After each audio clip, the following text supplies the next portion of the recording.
Okay,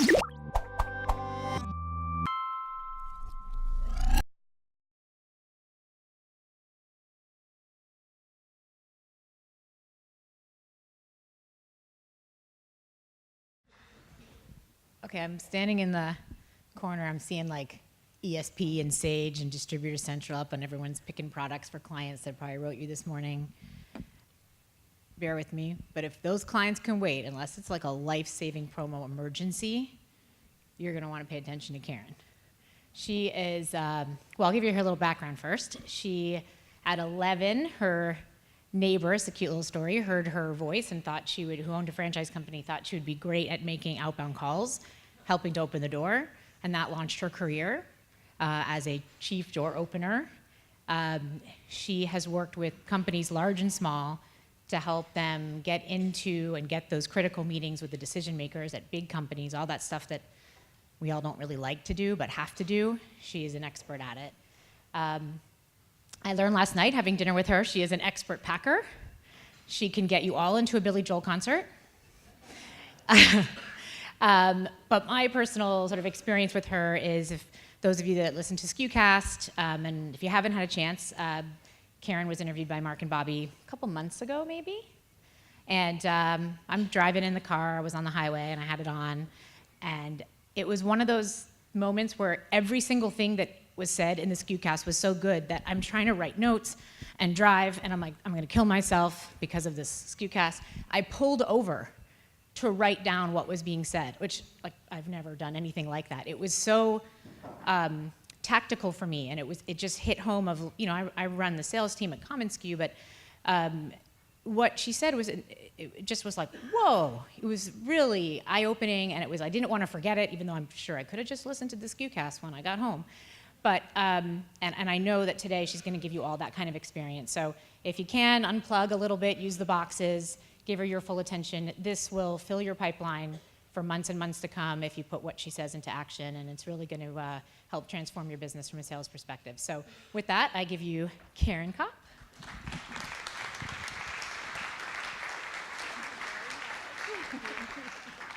No, I'm good. How about a big round of applause for the commonsku team? How about that, right?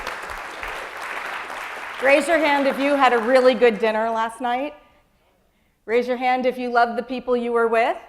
Not as many hands went up. No, I'm just kidding. All the hands, all the hands went up. Could you turn the mic down just a little bit? Okay, great. We're going to start out with a question. What is the difference between an outcome and an optimal outcome? What's the difference? Okay, hang on. We don't have any volunteers? I bribe. I have candy. We give out theme candy. I have $100,000 bars and payday. I'm serious about this money thing. All right, the difference between outcome and optimal outcome. Who's my first? Okay, I'm gonna throw it. Ready? There we go. Defining what optimal means. Well, what does optimal mean? What's the difference between an outcome and an optimal outcome? It's the best outcome. Good. What else? Yes, it's deliberate, purposeful, an outcome you've chosen. What else? Where both people win, the buyer and the seller. Yes, both people win. What else? Something else I'm thinking of. How about efficient, where you get the most, the best possible outcome for the amount of time you're spending? How about that? Instead of spending your business development time and getting $1,000, how about spending the same amount of time and getting $100,000 and repeating sales every year? Would that be better? Right? So we're here today to talk about optimal outcomes. You're all getting outcomes, or you wouldn't even be here. Right? So now let's talk about how we could take it to the next level and get optimal outcomes. This is me as a speaker. I don't run across the room, I don't jump up and down, and I don't climb over people. I just stand here and I talk about what works based on my background in consumer packaged goods brand management and owning a business development company for the last 20 years that's done quite a bit of work in the promotional products industry. I'm just going to share with you what works. Our primary business is we get our clients in the door with their prospects for those big meetings to discuss the big engagements. And so we have learned a lot of things over the years about what works in terms of getting in and what works once you're in the door to get to the closed sale, the path to the cash. I'm an open book. I'll share every single thing I know in the hopes that it will help you to get optimal outcomes. In the next 2 hours-ish, here's where we're going. I'm going to share with you some information about getting in the door and closing sales. There's a pile of workbook papers in front of you, just letting you know they're there. Some of them we're going to do exercises. Play with me on the exercises and try and be creative when it comes to that. One of the exercises that we're going to do is going to put you into groups because I believe I'm not the only person in the room with a good answer. And I believe that you can learn from each other as well as learning from me. So we're going to do that kind of exercise. I'll explain that later. At the very end, we're going to do a really fun exercise with these 2 pieces of paper right in front of you. So don't write notes on those because you may just be ripping them up and throwing them in a ball. And then there's one of these in front of every 4 people, and you're going to use that to keep track of notes. So I just wanted to let you know what's going on there. All right, here we go. When people hit my doorstep, they've got one of 2 problems typically. Either they're this poor little guy on the side who wants to get in some specific prospect doors and can't. No matter if he were to climb down that big chasm and even climb up the other side, take a look at the lock on that door. That's how people describe this feeling to me. They can't get in the door, but once they're in, they could do a really good job getting to the close. So he needs to get in the door. Most people who hit my doorstep are having that problem. They have tried a lot of different things that didn't work to get them in as many doors as they felt they should get in for the time that they were spending. The other group of people who come to me are in the door, and see the guy sitting on top of that maze with his head in his hands?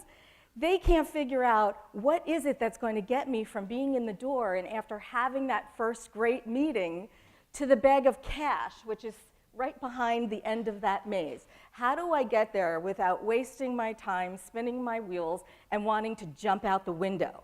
So we're going to be talking about that.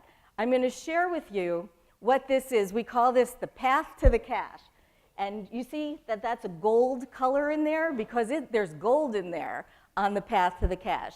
So I'm going to share with you what the steps are. However, we're not going to go into detail in what the steps are, but what we're going to do is hit a couple of the blind spots within a few of the steps that I find people tend to get wrong.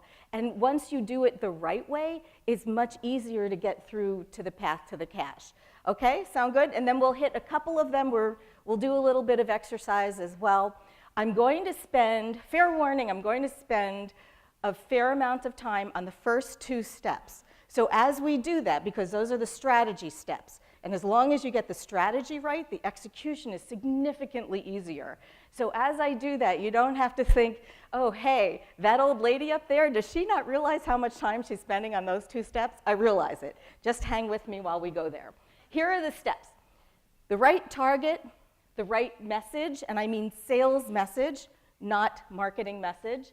The right answers for the objections, the right person doing the door opening work, the right execution. On the other side, once you're in the door, the right seller, the right meetings. Then there's one we call nurture, request, nurture. There's nurturing that's done before you get the request or a proposal.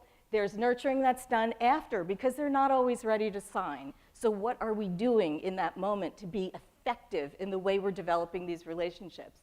And then the last is closing and approval, which many think the closing is the same as the approval, and it's not. Anybody ever get a verbal close and never get the order? Or the order took 6 months to a year? Well, the close and the approval process are 2 different things, and that's one of the blind spots. Okay, we're going to spend a fair amount of time on target because if you get target right, a lot of the other things are a whole lot easier. Now, when you think of target, what are some of the things you think about? when you think about what target is right for you. And I know Mike did some talking yesterday about how to identify the right target. And you guys were up here at like 30,000 feet. We're going to zero in and go to like 5,000 feet on target. We're going to extend what Mike was talking about yesterday. All right, so what are some of the criteria when you think about target that go into target? How about industry? Industry niche, right? What else? Departments, right? Various departments. And there could be how many different departments in any one company that could have a mutually exclusive need for you? 5, 10 different decision makers. And if you're only working with 1 or 2, seems to me like there's some good low-lying fruit there. What else besides these 2? Sorry? Revenue size, absolutely. What else? Title is a good one as well. Geography, that's another one. Well, these are the typical criteria that people use to identify which target is best. And as you look at your A-level clients, you may use this criteria as well. But when we're getting a door opener program ready to launch, we take a look at target in a slightly different way. And I'm going to share that with you. Not only is it size of company, level of decision maker, department, we like to go more narrow. Because what we find is when you go more narrow, you can identify a group of prospects that when they hear about you say, I can't believe I didn't meet you 6 months ago. When are we going to have our conversation? But if you're broad like this, it's very hard to talk specifics to a broad group of people. So we like to go narrow. How do we do that? I'm going to put up a chart. Who remembers what a Venn diagram is? Fifth grade, right. Here's a Venn diagram. If you have these 3 elements with your targeting will be significantly more effective, and so will your sales message. Obvious solution.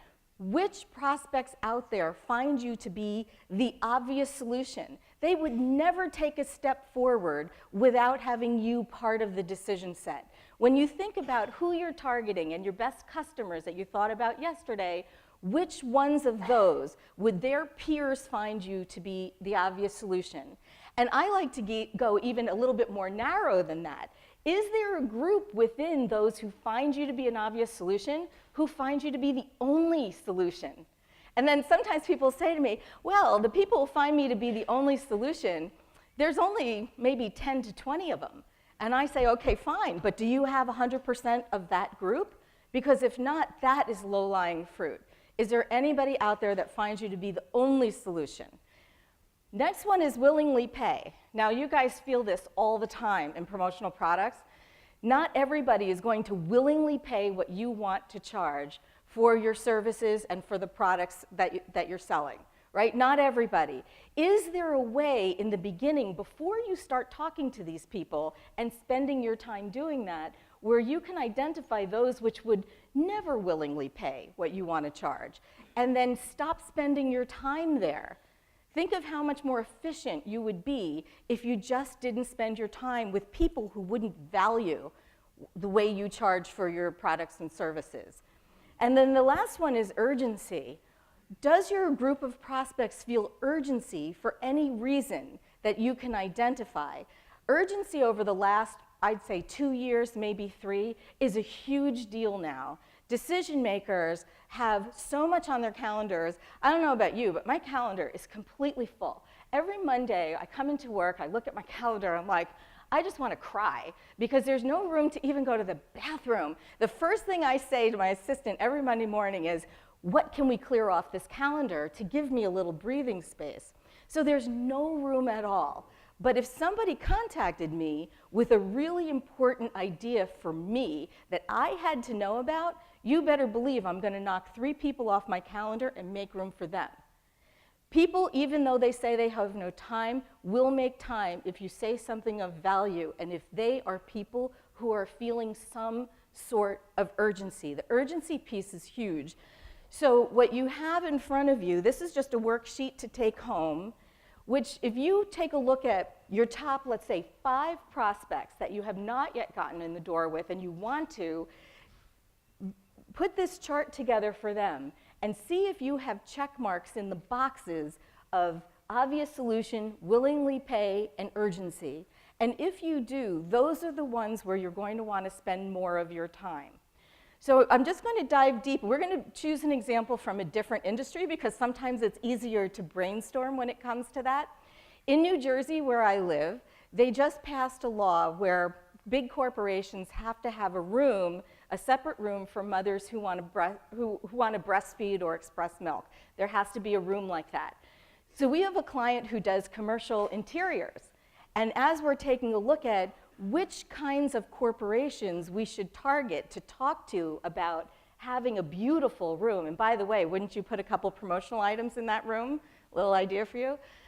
Which kinds of corporations should we target? Because not all of the corporations who must have a room like that are going to value having her come in and spending money to make a beautiful room. So let's brainstorm together and see if we could get from the corporations who must put this in to the ones who will see her, to the ones who will see her now, to the ones who are actually going to move forward. You want to play with me on this just a little bit? Okay, we're brainstorming. What criteria can we use for the person that she needs to see? What about this person? What do you think? What about title? HR, good. What else? We've got another title in there that might be interested. How about VP of Facilities? That person might need to do something like this. What else? What other titles? Any others? Office manager, EA. Even in some corporations, I'd go right to the C-suite because this is a compliance issue. And they only have a certain amount of time to put these in. If they don't, they're out of compliance. There's our urgency factor, right? What else? What? Companies with a majority of women. Yes, companies with a majority of women. What kind of women? Young women, right, in a certain age group where they might be in childbearing years. What else? Sorry? White collar, yes. What else? What else? Let's try and go narrow. The more narrow we go, we hit them with a strong message, and all of a sudden the doors fly open and people say yes. Hiring needs, right. This is about retention. You want to be here for a long time. This is about retention. What else? How about high-end corporations, right? They have an image to protect. They may want, or how about companies that are looking for PR out there? How about companies who want to be on that, what is it, the 100 best culture companies, or best places to work, that's what I mean. How about companies like that? They may want to be on that again next year and use this as a way to get on that. So you see how we take a wide group of people and we're starting to add filters and more filters and more filters and more filters. And then we get, by the time we're adding all these filters, there's probably still 100 to 200 companies in New Jersey alone who would take a meeting because of this. Do you see how that works? And it's okay if you have more than one narrow target group. That's okay. But with every time you're going to be approaching a particular target group, your message is going to be spot on, which is what we're going to talk about next. Everybody clear on target? So it gives you a different structure, a different way to think about target so that it's easier for you to get in and talk to these people. Now, what's another word for a prospect? What's another word for a prospect? Let's go to the candy.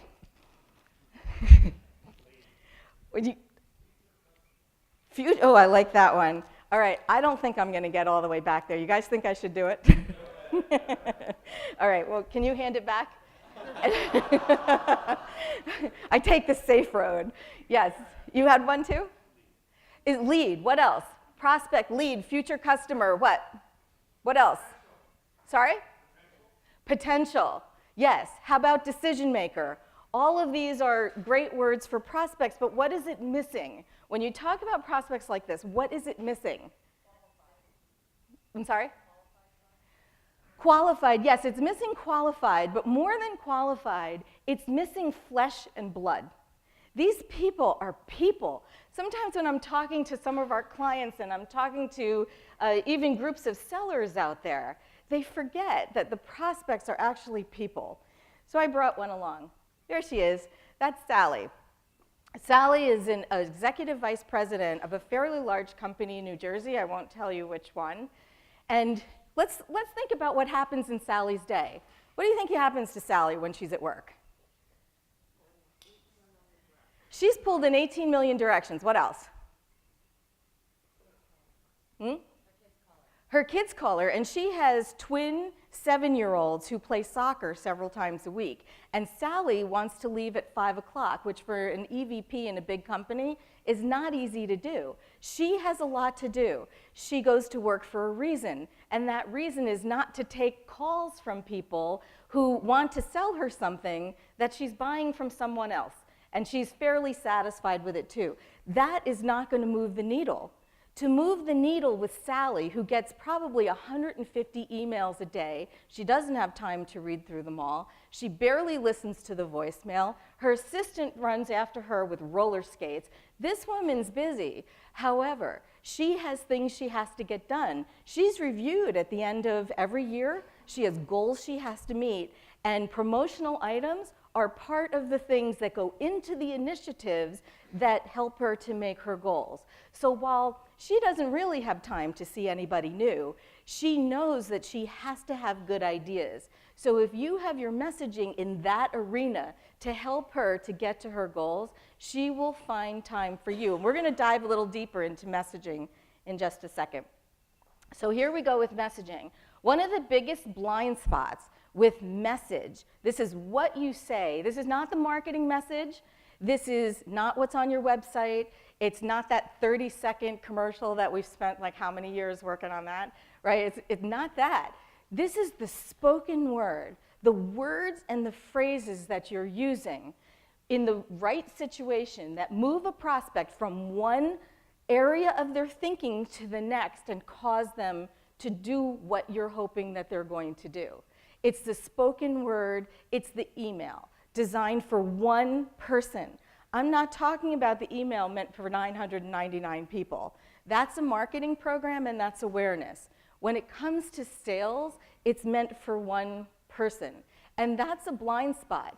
Many people don't spend time thinking about what their sales message is, but that's a critical piece of this. So today we're going to work on what I call gap messaging. This is something that we use when we get a door opener program ready to go. Because when we're representing any industry, but especially promotional products, where there are so many competitors, we need to say something that is so compelling. I wrote an article about a week and a half ago, I don't know if you guys saw it, it's on messaging that creates prospect FOMO. Who knows what FOMO is? First of all, right. I learned it from my daughter when she went to college. Fear of missing out. So does your sales messaging create prospect FOMO to the point where they would fear they would miss out if they didn't say yes to meeting you? That's where the message needs to be these days. And it can't be just one message either. Because you can only leave one voicemail one time. The next time you call back and leave another voicemail, you have to say something deeper, deepening the story and the relationship over time. So let's work a little bit on gap messaging. What is gap messaging? Gap messaging is the difference between what anybody can say, and I'm leveling the playing field right here, what anybody can say about their products and services versus what you can say, here's the gap, to a specific individual, decision maker or influencer, that would cause that person to feel that what you offer is of more value to the point where that person will knock 3 people off his or her calendar and make room for you. So here's where everybody else is, and here's where you are. This is the gap right up here, and it's value. Many people talk about why they're different, and I know you guys talked about that a little bit yesterday, but my personal experience, nobody cares why you're different. Nobody does. Nobody cares why you're different unless you are of more value to them. That's what's going to move them. So we're going to work on a gap messaging. I'm going to show you the second handout here, which is creating your gap message. So take this out, and then I'm going to give you an example, And then I'm going to have you work with a partner for about 2 minutes and come up with your own gap message, and then we'll have one person share. Okay, here's your example. The format is anybody can, and there's leveling the playing field, but not everyone can. This is where you are, for example. And I'll share with you one of ours in terms of getting in the door. Anyone can say they can do lead generation, but not everyone can say they have 20 years experience getting people in the door for a first meeting with high-level executives to discuss big engagements. For example, one of our clients has added $8.9 million in incremental revenue from 168 meetings and 55 new big clients. That's what we do. So you see, every word that I said had meaning. Yes, I used numbers. You don't need to use numbers. I did, but you don't have to. But what you do need to say is that which will be of interest and value to the person you're speaking to. Now, the person you're speaking to will vary. So as you do this exercise, have one person in your mind.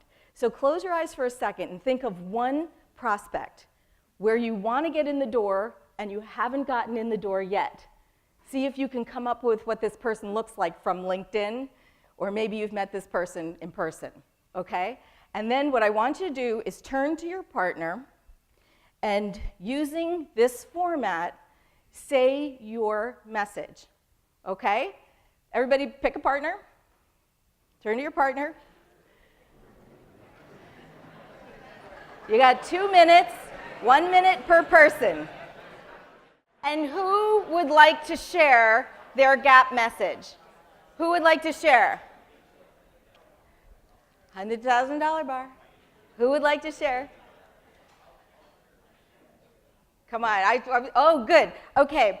Now, right before you share your message, I want to tell you what happened at one of the conferences where I was. Now, this was where you had about 75% of the room were companies like yours, not necessarily promotional products industry, who wanted to get into big and medium-sized companies, and 25% of executive decision makers from those companies. They were in the room together. Had them do this gap message exercise, and one guy stood up and said what his message was, and somebody from one of the very big corporations in the room stood up at the next table and said who she was and what company she worked for and asked for his card.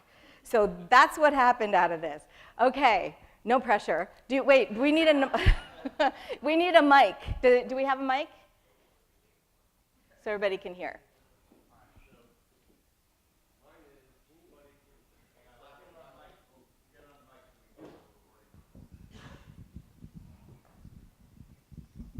So I do t-shirts, so mine's gonna be about t-shirts. Okay. So anybody can slap a plastic print on a shirt that goes to your target audience's drawer, but no one can give you a super soft butter wash that deserves to be in the closet of your target audience. Right, that's awesome. For example, can you pull an example through? For example, the shirt that this gentleman Mitch is wearing right here. This has got a super soft butter wash with an inside out on it, with his famous skucamp logo in the neck. Awesome, awesome. Everybody give him a hand. Great. Everybody can go feel Mitch's shirt and on the break and everything. Yeah. So you can see how when you put your message into this format, it basically says that anybody could do this, but this is what we could do, and this is why it is of more value. And then you give an example. And in putting it in this format, it will help the people who you really want to get in to see understand in a very short time period. We talked about at dinner last night with my awesome dinner companions about that 30-second commercial and how everybody tries to explain what they do and all of this. Remember, sales is situational. So when you're talking to one person, you're going to say one thing. When you're talking to somebody else, you're going to say something else. When you are first meeting them, you're going to say one thing. After you have met them, it's something else. Remember, sales is situational. Very important. Okay, there's a formula I want you to remember. I told you we're going to spend a long time on target and message. So before we leave message, formula I want you to remember is language plus delivery equals outcome. It's what you say and how you say it that determines the result. So even if you spend a lot of time working on what your content of your message is, and even if you share it with your sales teams, how sure are you that when your salespeople get into that performance moment, that they're going to be able to say it the way you want it to be said? So I'm going to share with you a voicemail. Somebody had left me as the CEO of my company, and your job is to listen to the voicemail and tell me what the worst thing is about this voicemail. Ready? Hi, Mrs. Kopp. My name is Michael, and I can be reached at 908-252-2308. Just a little bit about myself. I work with Emerald Financial here in Bridgewater, New Jersey. I work with my partner Ed Lee, and we represent a financial services company that offers insurance and related product services. All right, that's enough of that. All right. All right. What's the worst thing about that voicemail? Oh, aside from ums? I think he's just being generic. What's the problem he's solving for you? He's doing financial services, so what? Yeah, just very, very generic, lots of ums. What else? There's a lot of I. Like, it's all about me. Yeah. This is what I do, but what's the value? Right. What can you do for me? That's right. It's all about him. Not only was it all about him, but he left his phone number in the beginning. And by the way, actually, there are some cold call experts out there who will tell you to do that. I like these people personally. Professionally, I don't see it. Like, we would not do that in a door opener message, is leave the phone number first, because why?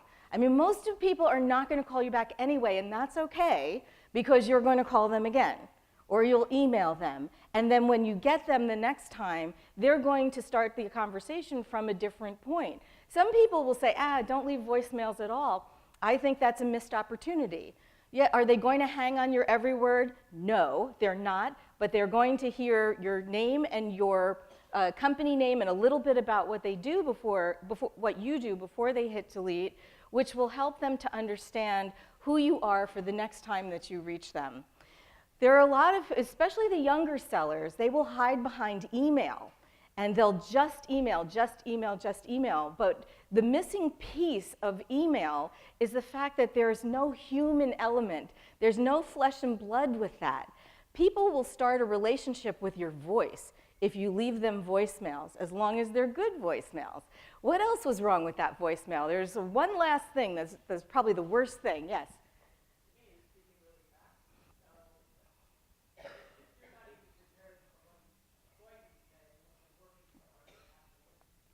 Right, and nobody's going to work that hard to listen to it. But the thing that I think is the worst part about this voicemail is that his boss, Ed Lee, who he names, has no idea that he left me that voicemail. He has no idea that I play it for all these audiences, and one day, Ed Lee is going to show up in one of my audiences like, oh, God. But I'm sure he has no idea how this guy sounds. I will never do business with this company, because if they care so little about impressing me at the point where they should be impressing me most, how are they going to be if I choose them as my financial people? What are they going to do with my money? Put some guy who sounds like that on my money? So I don't think so. You and your salespeople may leave 20 voicemails for people in any one day, but remember, they only hear one of yours. Every word matters. Every touch point matters.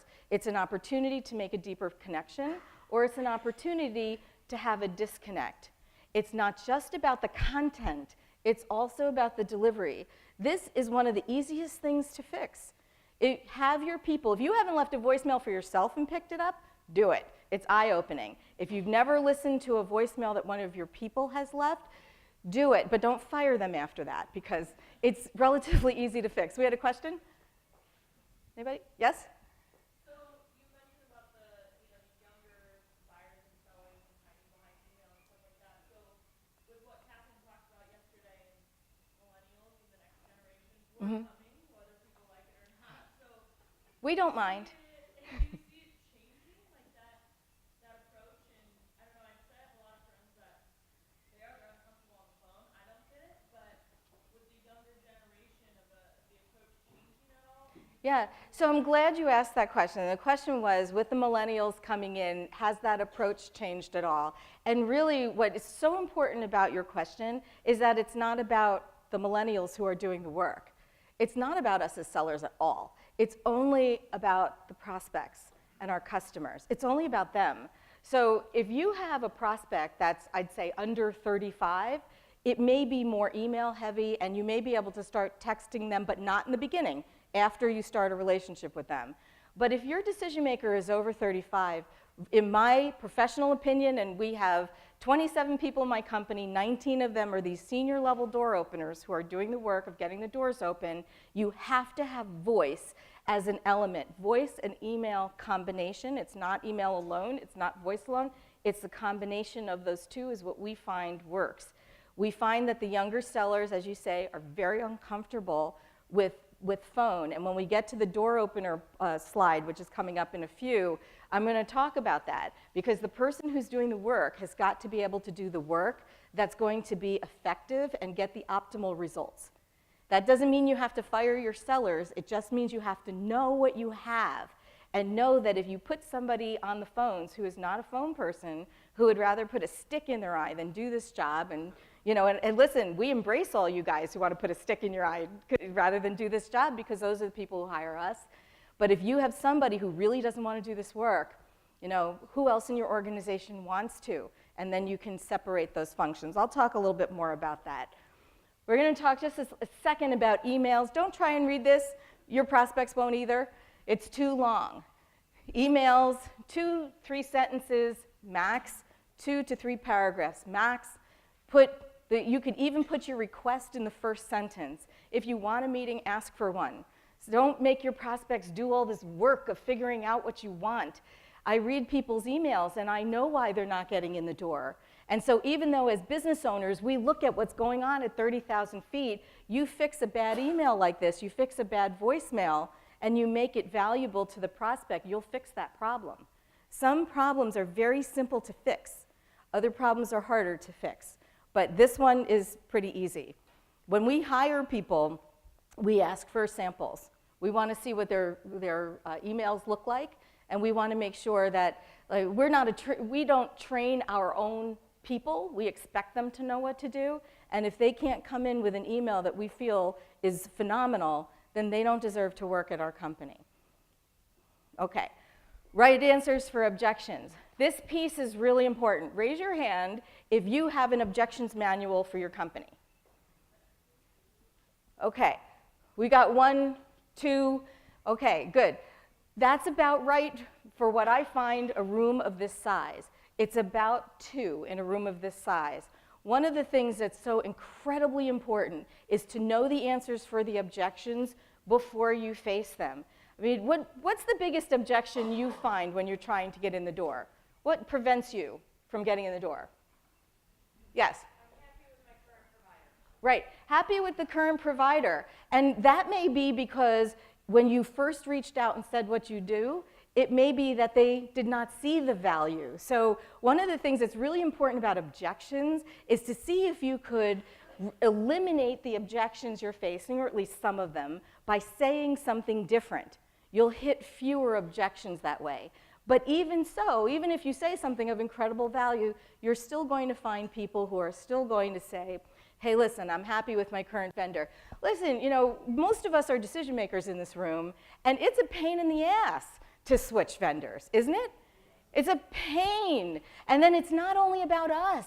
We have to go and get all the other stakeholders in our company on our side to say yes to this change. That's annoying. Who has time for that? So if they're going to go and stick their neck out to do all of that, it better be for a good reason. So yes, you need a compelling message, but you need a slam dunk answer for that objection. When we're putting a door opener program together, the messaging part of it takes us about 22 hours.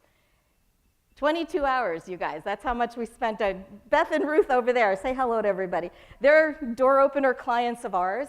And they went through this messaging process, and it took 22 hours to put that message together, even though it's just a little voicemail, even though it's just a little live dialogue, even though it's just answers for objections. Because what we say in that moment is the difference between getting in despite the fact that they already have other vendors, despite the fact that they're under contract. I mean, how many people hit the one with the contracts? We have a contract for that, so thanks anyway. A few people do. And preferred vendors work the same way. But even though somebody has a preferred vendor, they have a contract, there is still room for you. When the sellers are out there, many of them, and they hear, oh, there's a contract, oh, I have a preferred vendor, they're like, oh, okay, thank you very much. Put the phone down, cross them off the list, and never come back. Meanwhile, that's an opportunity to roll up your sleeves, get in there, and figure out if there's room for you. When we were supporting a promotional products company a couple years back, we were contacting liquor companies. And we get into this liquor company, we're having conversations, there wasn't a meeting yet, and then they said, listen, and we were talking to marketing, listen, we already have a contract for that. So that's okay, they have a contract for that. Now there's some things I want to know. When is the contract renew? How happy are you with the vendor that you selected? Do they do everything for you that you hope they would do? What do you wish for out of what you're getting that you're not quite getting? Let's hear what that is. Contracts are for a very specific amount. There's a written document that goes along with this. So if they're buying something from somebody that's part of the contract, there may be all sorts of things that are not part of that contract, all sorts of departments, divisions, parent companies, sister companies, subsidiaries that are not part of that contract. What we found with the liquor company is that the only department in that company that had a contract was marketing. We said, who's not involved in the contract? And they started listing all the other departments. We were able to get the client into all the other departments, and they were able to become vendors for these other departments. And that way, when it was time to get involved in competing for the contract, they were already current vendors. And they were in a much stronger position to compete for the bigger enchilada. But we knew to do that because we hit this all the time, and so do you. So if you're prepared with the answers for the objections and you test the proficiency of the people who are doing the responding to the objections, your sellers or if it's you, be conversational. Make sure that you can pick out which objection you're facing so that you know which answer to use. It's not always the objection you hear, which is the objection you're facing. Sometimes there needs to be some questions to figure out what objection you're facing so you know what answer to use. And one of the papers I gave you for take home is creating your objection manual. If you have not done this exercise, just follow these steps. You don't have to spend a fortune and hire somebody to do it, but if you want to, that's fine, call me, but otherwise you could just follow these steps and you can create your own. Okay, the right door opener. This one is critical because if you are targeting the right people and you're using the right message and you have the right answers for the objections, but you have the wrong person doing the work, what happens? Useless. That door stays shut. If you get in, it's a fluke. So when you think about who's doing the door opening for you, if door opening is important to you, some people just want to grow their current clients, and that's fine, we'll talk about that. But if door opening is important to you and you want to get in to see certain prospects and start a relationship with certain prospects, who's doing that work? And should that person be doing that work? I'll share with you my experience. We've been hiring people who are senior level business developers who just have it in their DNA to do the door opening. And not only do they have it in their DNA, they want to do this work. That's an important distinction because you can have somebody who's really talented, who's in the job, but they don't really want to spend their time this way. And in that case, in about 6 months, the manager or the business owner is going to want to jump out the nearest window. It's so frustrating because you may throw money at the problem. Hey, if I give you more incentive, maybe that'll make you sit there and actually make these calls and write these emails. And you'll see a small blip of activity and then nothing after that. Or you might put a performance improvement plan together. Listen, you have to do this or in 30 days you're out. And that'll create also a small blip and then they'll go back to not doing it. If people don't really want to spend their time this way, it's torture for you and it's torture for them. But it doesn't mean that you have to get rid of them, but just identify the fact that this is how this person truly feels about this work.